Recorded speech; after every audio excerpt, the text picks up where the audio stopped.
मी पंजाचाही नाही आणि कमळाचाही नाही, मी कोणाचाच नाही. पण त्या काळातली परिस्थिती सांगण्यासाठी नाव घेणं गरजेचं आहे. म्हणून त्या काळात काँग्रेस होती, बीजेपी नव्हती तेव्हा, नंतर आली. आणि काँग्रेसला असं वाटायला लागलं की बाबासाहेबांच्या या हे जे बाबासाहेबांनी वचन दिलेलं आहे ओबीसींना आम्ही आरक्षण देऊ, याला जर ओबीसी समाजाने प्रतिसाद दिला तर बाबासाहेबांचे जास्तीत जास्त लोक निवडून येतील आणि त्यांची सत्ता बसेल. म्हणून पंडित जवाहरलाल नेहरू यांनी आणि काँग्रेसने आपल्या जाहीरनाम्यामध्ये सुद्धा टाकलं, जर आम्ही आलं तर आम्ही पण 340 नुसार ओबीसी समाजाला आरक्षण देऊ.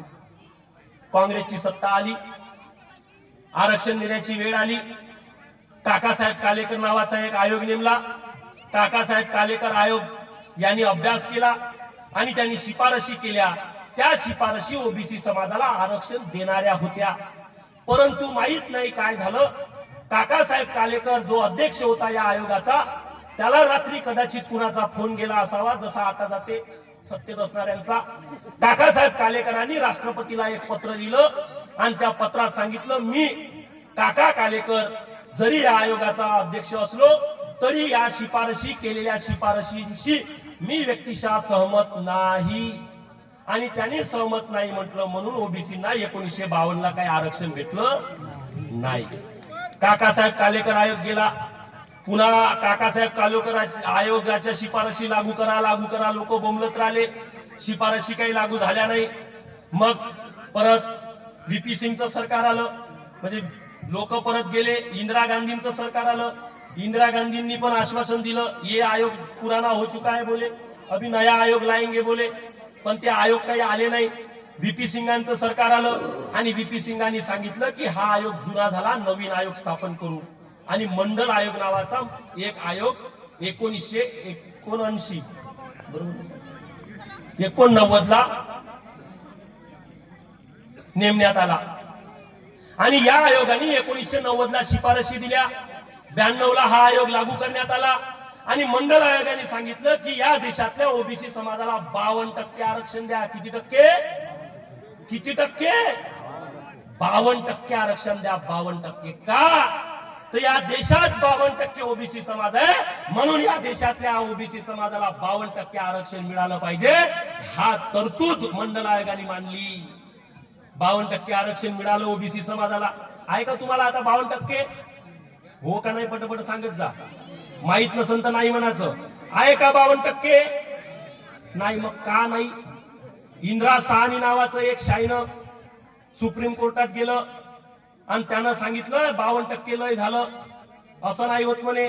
तेव्हा आमचे वकील नव्हते SC ST ओबीसीचे, तेव्हा आमचे जज नव्हते, पुरं त्याचंच होतं, दुकान लंब करून टाकलं होतं. आणि म्हणून ओबीसी समाजाला 27% रिझर्वेशन कुणामुळे मिळालं? कुणामुळे मिळालं? बाबासाहेब आंबेडकरांनी 340 कलमेमध्ये तरतूद केली नसती तर हे आरक्षण मिळालंच नसतं. हे आपण पहिल्यांदा लक्षात घ्या. म्हणून आरक्षण मिळालं ओबीसी समाजाला.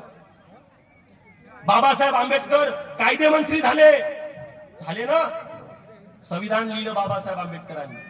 आमच्या डोक्यात तर पुरे पेरून ठेवले. हा त्याच्या विरोधात, हा याच्या विरोधात, इसका इसके साथ नाही जमेगा उसका. त्यांना माहित आहे ना, या ओबीसी समाजातला एक महापुरुष आणि इथला एक महापुरुष यायले भांडवले का, हे झाले डिस्ट्रॉय.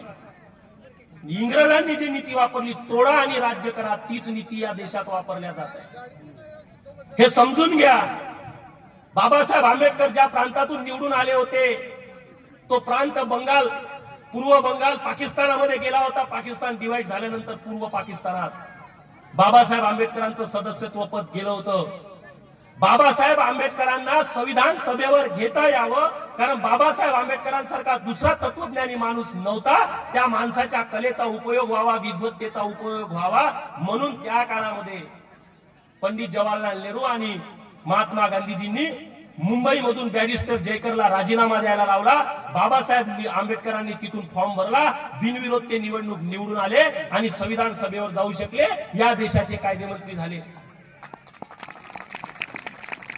म्हणून झाले बाबासाहेब कायदेमंत्री. पण कायदेमंत्री होत असताना आता होते ना मंत्री, होते की नाही? तर मग मंत्री काय असाच बनते का? अटी ठेवते ना मंत्री बनत असताना. पण बाबासाहेब म्हणजे समजा आता उदाहरणार्थ नाव नाही घ्यायला पाहिजे, पण आता एखादी मंत्री बनला, आता आठवले मंत्री बनले ना, बनले की नाही बनले? बनले ना. मग तुमच्या हक्क अधिकारासाठी लढते का?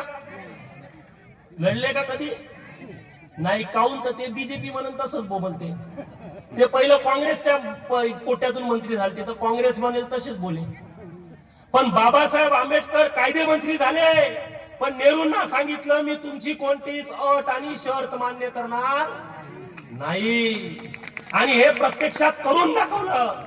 हिंदू कोड बिल नावाचं कोड बिल बाबासाहेब आंबेडकरांनी आणलं. कधी? जेव्हा ते कायदे मंत्री होते त्यावेळेस हिंदू कोड बिल आणलं. कुणासाठी हो? हिंदू कोड बिल कुणासाठी आहे? वाचा. माझ्या हिंदू बहिणींसाठी आहे. आता कशी बाप मेल्याबरोबर बाई त्याची पोरगी हिश्श्यामध्ये आपला दावा ठोकते की नाही ठोकत? कोणाच्या भरोशावर? बाबासाहेब आंबेडकरांनी आणलेल्या हिंदू कोड बिलाच्या भरोशावर. बापाच्या संपत्तीमध्ये पोरीला सुद्धा अधिकार कोणी दिला? बाबासाहेब आंबेडकरांनी दिला. पुन्हा हिंदू हिंदू हिंदू कोड बिलामध्ये.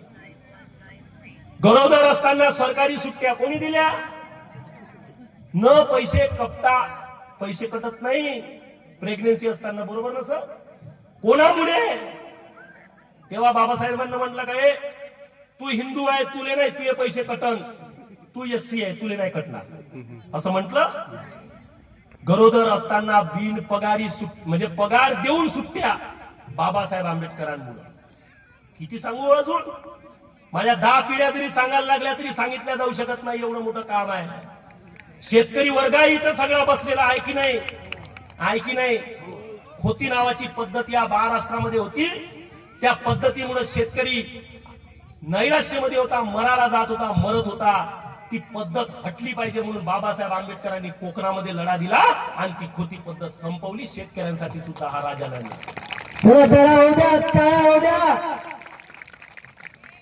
शेतकऱ्यांसाठी लढला, सगळ्यांसाठी लढले. तरी म्हणते आम्हाला का दिलं?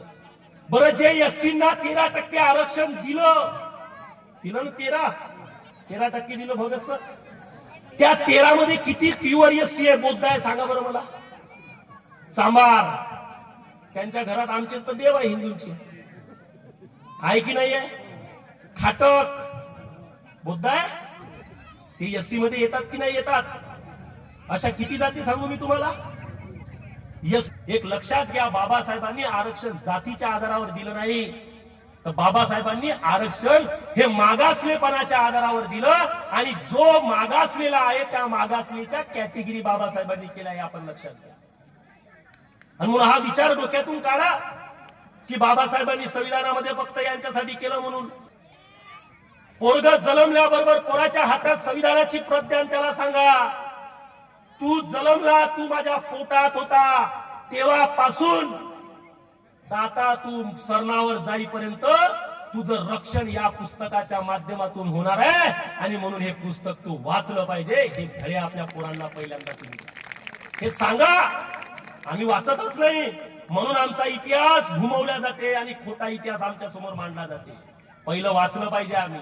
आम्ही बसलो तिकडं रीलवर टुचुक करत. काय वाचणार आम्ही? मला वाईट वाटलं भगत सर. पुस्तक प्रदर्शनी भरली आहे नागपुरात, मोठी पुस्तक प्रदर्शनी आहे. चला, ते तर एक चांगलं काम केलं देवा भाऊ. पुस्तक प्रदर्शनी भरली. पुस्तक प्रदर्शनीला काल गेलो पुस्तकं घ्यायसाठी. चला म्हटलं काही नवीन पुस्तकं मिळते का, पण लोक फार मोजके होते. जे होते ते माझा पहिला असा गैरसमज होता की जास्त शिकलेले हायफाय झालेले लोक काही पुस्तकं वाचत नाही सामाजिक. पण माझं गणित किती गेल्यावर खोटं ठरलं. चांगले चांगले शिकलेले तरुणी त्या पुस्तक प्रदर्शनीसाठी पुस्तकं घ्यायला आले होते.